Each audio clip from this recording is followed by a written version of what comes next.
بسم اللہ الرحمن الرحیم۔ ناظرین، آج آپ کی خدمت میں حجاب، پردے داری کی اہمیت، ائمہ کرام علیہم السلام کے فرامین کی روشنی میں عرض کرنے جا رہا ہوں۔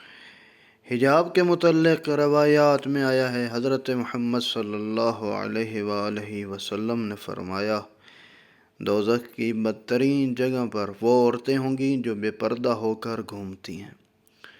حضرت خدیجۃ الکبریٰ سلام اللہ علیہا نے فرمایا، عورت کے لیے بہترین زیور پردہ ہے، اور پردہ دار عورتیں جنت میں میری بیٹی فاطمہ سلام اللہ علیہا کے ساتھ ہوں گی۔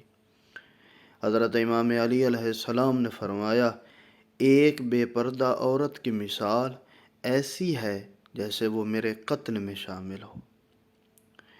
خاتون جنت حضرت فاطمہ سلام اللہ علیہا نے فرمایا، بے پردہ عورتوں کی شفاعت میں فاطمہ سلام اللہ علیہا نہیں کروں گی۔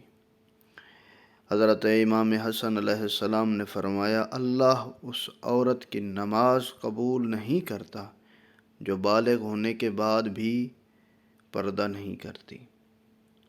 حضرت امام حسین علیہ السلام نے فرمایا، عورت کا پردہ کرنا شہید کے خون سے افضل ہے۔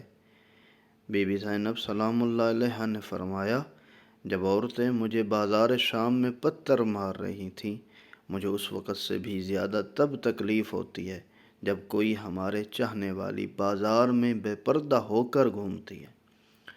حضرت بی بی کلثوم سلام اللہ علیہا نے بھی فرمایا، زیادہ تر گناہوں کی شروعات عورت کے بے پردہ ہونے سے ہوتی ہیں۔